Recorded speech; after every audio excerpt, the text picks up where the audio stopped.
Who in chat is a fan of Final Fantasy VII Rebirth? Represent. Represent. Anybody in here a fan? Anybody played it? Anybody love it? Cherish it? Yeah, that was fire. Like it. OMG never gets old. Yes, with 7 S's. I'm also a fan. It's a good time. Some analysts have been reporting on it though. How do you guys think, based on your impressions of your friend groups, of what you've seen online, how do you think the game is doing? Do you guys in chat think it's outperforming expectations, right in line with expectations, or underperforming expectations? What's your guess? My impression, this is for Final Fantasy VII Rebirth, my impression is that discussion of it died out fairly quickly, which is, it's been common for games like this. Final Fantasy 16 was similar, where people that were interested in it really talked about it a lot in the weeks leading up to it. The game releases, and then people kind of checked out, mostly because they hunkered down, wanted to play it themselves. But as a content creator, I'll tell you, there are some games that drive discourse, and there are some that not really suppress it, but just don't generate much online discourse. And it's usually because people really like the game and want to experience it for themselves. So just doing a bunch of videos on it don't really do well. Starfield's an example of a game that generates a lot of discourse. People like talking about it, whether they are a fan of the game or hate the game, they just like talking about it, okay? Other games that generate discourse would be like, GTA 6. There's tons of channels dedicated to nothing but speculating about that. Games like Elden Ring, people loved watching guides and loved talking about how that game was built and how amazing it was. So those are games that generate discourse and that people also enjoy. But there's also games that people really enjoy that just don't, like, people just don't like talking about it as much. It's weird. It's weird. But I saw it with Final Fantasy 16. It's why I didn't really make any videos on it. And it was just because the audience wasn't that interested. If they saw the video pop up in their feed, they just were extremely unlikely to click on it.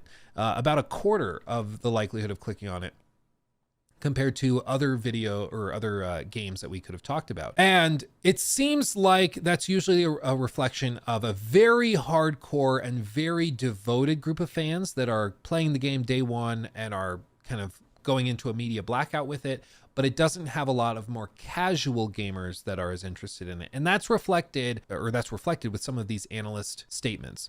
So Daniel Ahmad, Director of Research and Insights at Nico Partners, who said that the PS5 game, in this case Final Fantasy VII Rebirth, has been faring worse than its predecessor since its release in February. He said on X, Rebirth is underperforming sales-wise. It's selling about half of what Remake sold in the same time frame, and it looks like it'll have a weaker tail prior to any PlayStation Plus-like release. Final Fantasy VII Remake was released for PS4 in April 2020 when the console had an install base of 100 million units. Shipments of the game topped 3.5 million units in its first 3 days, according to publisher Square Enix, which hasn't announced Rebirth sales data. And this is like an old corporate thing to just reference if you're ever like investing in something. If a company has a product that does really well, they'll tell you. They'll brag about it because it makes the company look good. If they have a product that they were really excited for and all of a sudden they don't want to tell you how it's doing, that should tell you a lot. The silence is deafening, as it were. In comparison, Rebirth was released a few months after the PlayStation 5 hit 50 million units sold. Last week, market research firm Ampere Analysis said Rebirth peaked at 2.21 million daily active users, including demo players. This is the big thing. Demo players are included in that. Not every demo player would go on to buy the game. And Square Enix recently gave fans an update on the status of the third and final part of Final Fantasy VII Remake Trilogy. They said, the creative director said that the third game's main story has already been completed and that he thinks voice recording could start in the near future.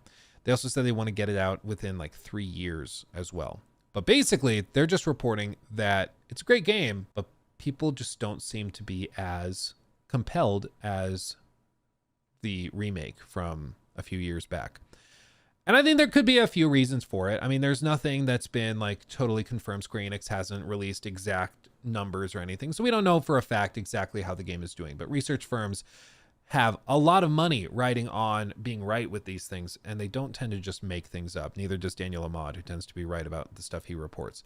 So I think that there's a few reasons for this. For one, Final Fantasy has a long and storied history within the gaming industry.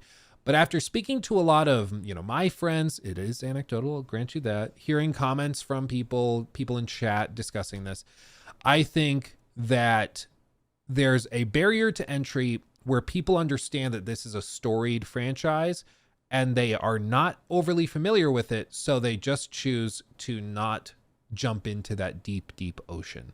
Even though you're like, no, the ocean over here is quite shallow. You'll be able to get in there and ease into the deeper parts of the ocean. People just get intimidated by how deep the ocean is in parts, and that's what's going on here. It's the same reason why Final Fantasy 16 seemingly had a lot of trouble getting people to jump in if they were not familiar with Final Fantasy, just because it has a 16 next to it. Because people see 16 and they're like, I haven't played the other 15. Oh God.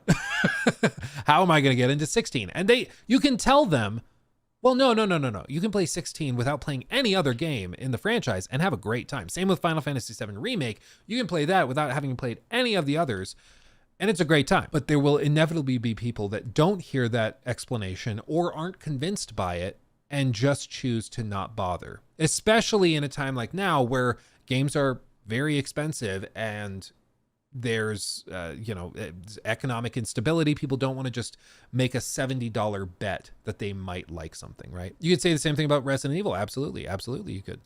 And so I think that there's a couple of like layers of things with this. In addition, like this is part 2 of 3 of a remake trilogy of a game from like 25-30 years ago, right? And as a result, I don't think many people are jumping into Rebirth without having already played Remake. So Remake has a group this big that have played it.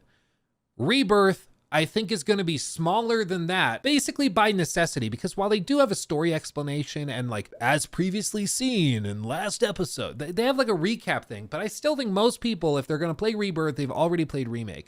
So the naming or the initial release of Remake will have this many players. The group for Rebirth is going to be smaller than that. And I think the group that played the third part of the remake is going to be even smaller than Rebirth, because every time you do this, you get a trickling down of people. It's the same thing if you do like a series of videos. If I do like 3 parts of a critique or something like I did for Ghost of Tsushima, if I do 4 parts, there will be less people that see part 4 than see part 1. It just happens when you do series of things. Like you always end up with some fall off. So I think that it's partly Final Fantasy as a franchise being intimidating to new players. I think it's also that it's part 2 of 3 of a remake trilogy, which already is kind of a weird choice. I know the game is massive and each of these parts of the remake are basically their own epic standalone RPG, but it's still, you shouldn't be surprised when people want to play the other games first or the other parts before they play this. And so now the proposition for Rebirth is not just like, say you just recently got into PlayStation gaming or something in the last like PS5 gen, basically. If you just got into it, you see Final Fantasy 7 Rebirth, you hear people talking about it. It gets 5 out of 5 star reviews. People are really enjoying it. You're like, yeah, you can watch a story recap or something, but most people are going to be like, okay, well, but reasonably, I need to play Remake first and then play this. And for some people, that's going to be too big of a speed bump for them to get over. They're just going to turn around and go home. For others, they'll be like, oh yeah, but I still really want to do it. So they'll play Remake, which is going to take them weeks or months. If they're working like a full-time job, have a family, whatever, it's going to take them a while. And they'll buy this game when it's on sale later, which is why player numbers and initial sales are a little bit lower, right? And even among those groups that go back and play the first part of the remake, some of those guys are going to fall off and are not going to play Rebirth because maybe they just didn't like Remake that much, or they played it and were like, yeah, the next game doesn't look that different. I'm fine. I'll watch a story recap of that one, whatever. And so I just think like a lot of this stacks where, honestly, if I hadn't played Remake and I was looking at this, I'd be like, yeah, I'll play Remake first, get it on sale, because it was going on sale, around the time that this was happening. And I'll just wait and I'll get Final Fantasy 7 Rebirth on sale in like 6 months. Because why wouldn't you do that? Like it would just make more sense to just do that. So yeah, and I think Shinji's right. I think many people are waiting for them to complete the trilogy and then they'll play the entire trilogy. And I think that's a totally fair way to do it. If it's like, hey, no, I want to play Final Fantasy VII. So I want to play the whole package when it's done. So call me when you're done. I think that that's very possible. But here's like the broader thing is that each one of these things we've just discussed are an individual barrier to entry. It's an individual door that's preventing people to getting to the good stuff at the other side of it. And, you know, if you just imagine like just a series of rooms, you know, where you've got like a hallway, and then in here you got like a massive room, and this is just filled with treasures beyond your wildest imagination. Right? Just filled with treasures. This is Final Fantasy VII Remake and Rebirth. The experience of Final Fantasy VII in a modern package. That's what this pile of gold is. But before you get there, there's just a series of doors that prevent you from getting there. For some people, you know, if you played the originals, if you played the remake, you know, you understand all this. You get to just come in through a secondary entrance and skip all those doors, just walk straight in. You only have the one door, which is the purchase price, and then you get into the treasure, and it's awesome. Other players, though, that have none of that experience, have none of that exposure, they got to go through each one of these, where they walk to the first kind of speed bump, and they're like, oh, but it's Final Fantasy Part 2 of 3 of a remake. I haven't played the first part of the remake, so I should do that first. Oh, but I can just watch a story recap? Okay, I'll just do that. And then they get through that door. And then it's like, okay, but also, I'm not familiar with Final Fantasy at all. Is that something I should be worried about? Should I watch story recaps of Final Fantasy? Maybe a couple are here or there, but it's really not that big of a deal. Okay, I'll get past that. Okay, we move on to this. Okay, well, now it's also a PS5 exclusive. Do I have a PS5? I do? Awesome. I move through this one. Okay. Then I go through this, and each time you hit one of these barriers, it's just one thing potentially stopping people from playing and just turning around. Because each time you reach a door, somebody's turning around. There's going to be some percentage of people that give up and leave before they get to the treasure that's through all of these doors and barriers to entry. And that's unfortunate, but it just is how people work. It's why you can't give anybody a reason to dislike your product. Like, you just can't do it. Yeah, it's $70 is another barrier. And that's another piece of like one of these doors, you know, this one could be that it's $70 and that's a lot of money. And people might not know if they're going to like it or it's going to be worth that. So maybe they just say, I'm going to go back outside and wait till this door falls apart. And this cuts down to like $35. And it goes on sale. And then I'll come back in and I'll get through that door and I'll move on to the next one. You know, each time there's a barrier to entry, you're going to lose some number of players. The fact that it's PS5 exclusive instead of cross-platform, you know, that's going to lose some players. So I'm not really surprised that a game that has so many barriers, so many doors to get through, might be underperforming slightly or even significantly. I don't know what to make of it specifically, but we do know that Square Enix has been frustrated recently by broader performance of their games. And, you know, the games are wildly impressive. The games are very, very good, but it's just not, they're having trouble, I think, acquiring fresh players. And that's going to be a really tough hurdle to get over, I think, if they continue doing things in this way. It's just an artifact of the current industry, I think. Gee, I went through all those barriers. Yeah, and you had a great time. You got to the treasure at the other side of the door, because there is a pile of treasure to be found if you can get through those barriers. But unfortunately, for a lot of people, each one of those barriers is just enough for them to turn around. And you can't, if you're trying to sell a product, you just don't want that. He took my thing. Red